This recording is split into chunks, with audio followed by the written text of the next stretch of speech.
যখন মাইয়েতকে কবরে শোয়ানো হয় তখন সে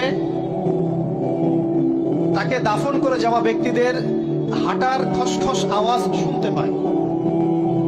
এরপরে তাকে যখন শুইয়ে দেওয়া হয়, সে যদি মুমিন ব্যক্তি হয় তাহলে তার মাথার দিকে তার সালাত এসে দাঁড়িয়ে যায়।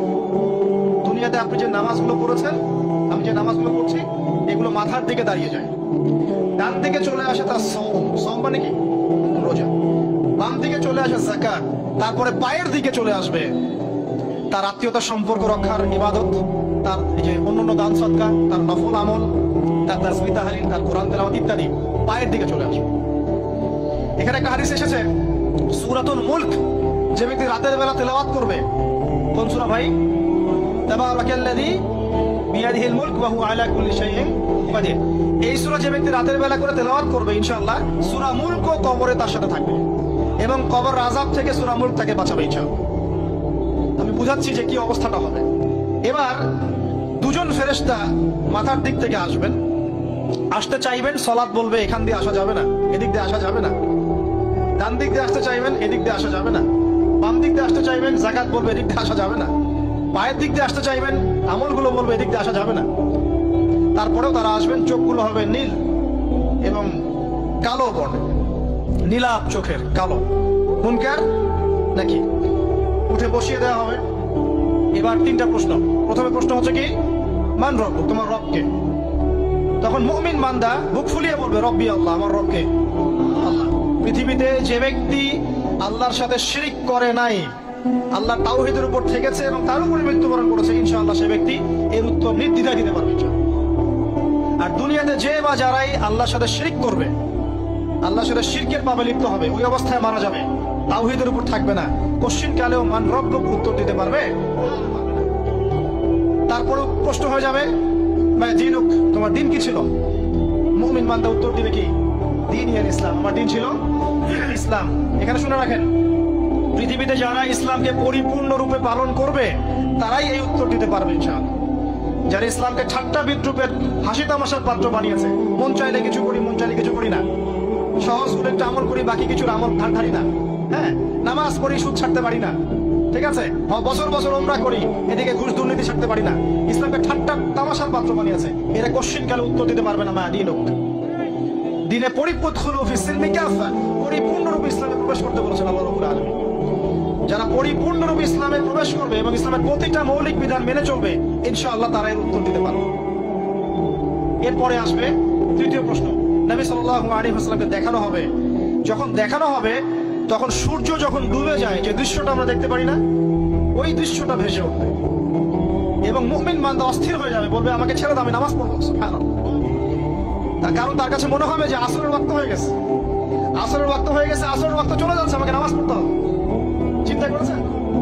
ওই যে একটা হাদিস আছে না, যে 7 শ্রেণীর মানুষকে আল্লাহ রাব্বুল আলামিন আরশের ছায়ায় ছায়া দিবেন। তার মধ্যে এক শ্রেণীর মানুষকে, যার অন্তর মসজিদের সাথে ঝুলে থাকে, তার মন মসজিদের সাথে ঝুলে ছিল, এই সূর্য ডুবে গেল বলে আমাকে ছেড়ে দাও, আমি নামাজ পড়তে যাব। তখন ফেরেশতারা বলবেন তোমাকে নামাজ পড়তে দেয়া হবে, তবে তার আগে তুমি এর উত্তর দাও। কি উত্তর? এই ব্যক্তির দিকে তাকাও। তখন নবী সাল্লাল্লাহু আলাইহি ওয়াসাল্লামকে দেখানো হবে, সাল্লাল্লাহু আলাইহি ওয়াসাল্লাম দরুদ পড়বেন।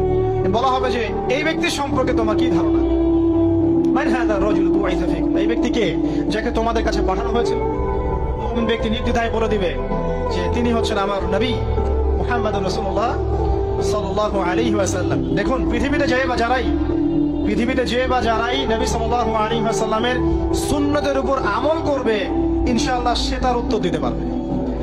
দুনিয়াতে যারা নবীর সুন্নতের 5 পয়সা পরোয়া করছে না, তার আদর্শের 5 পয়সা দাম দিচ্ছে না, তারা কোশ্চিন কালে উত্তর দিতে পারবে না। নাম হতে পারে আব্দুর রহমান, আব্দুর রহিম, নবীর সুন্নতের ধার ধারে না, তারা উত্তর দিতে পারবে না। নবীর সুন্নতের গুরুত্ব কত গভীর, এটা আমাদেরকে এখান থেকে বুঝতে হবে। তাই প্রিয় যুবক ভাইরা, মুসলিম ভাইরা, আমাদের জীবনটাকে নবীর আদর্শ এবং সুন্নতে ঢেলে সাজাতে হবে। সকাল থেকে সন্ধ্যা পর্যন্ত প্রতিটা কাজ করবো কার তরিকায়? রাসূলের তরিকায়। নামাজ পড়বো তার তরিকায়, রোজা, সিয়াম, হজ, যাকাত, আমল, মুআমালাত, আখলাক সব কার তরিকায়? নবী সাল্লাল্লাহু আলাইহি ওয়াসাল্লামের তরিকা অনুযায়ী ইনশাআল্লাহ। আল্লাহ পাক তৌফিক এনায়েত করুন, আমিন। এবার ফেরেশতা দুজন জিজ্ঞাসা করবেন, অবাক হয়ে, যে তুমি কিভাবে এটা জানলে? তুমি কিভাবে এই 3টা প্রশ্নের উত্তর দিতে পারলে? কারণ বেশিরভাগ মানুষ তো উত্তর দিতে পারবে না, বেশিরভাগ মানুষই এই উত্তর দিতে পারবে না। কারণ কিয়ামতের মাঠে 1999 জন মানুষ জাহান্নামে যাবে।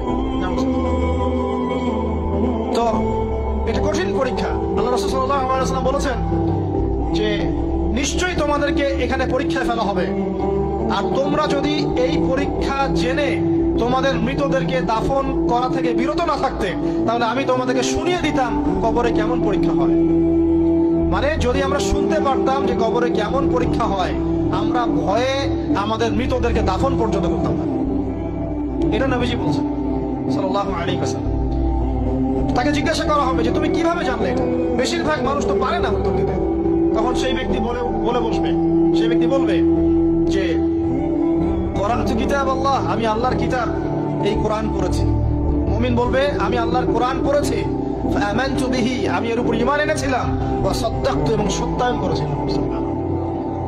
অতএব দুনিয়াতে যারা দ্বীনের জ্ঞান অর্জন করছে না, কোরআন পড়ছে না, হাদিস পড়ছে না, পড়াশোনার চেষ্টা করছে না, জানার চেষ্টা করছে না, কবরে পাওয়া ডিফিকাল্ট আছে। এটা একটা অন্যতম প্রশ্ন। আমরা কিন্তু মনে করি 3টা প্রশ্ন হচ্ছে, আসলে প্রশ্ন হচ্ছে কয়টা? 4টা। 3টার পরে আরো একটা এক্সট্রা। কিভাবে জানলে? তখন উত্তর দিচ্ছে আমি আল্লাহর কিতাব পড়েছি, ঈমান এনেছি,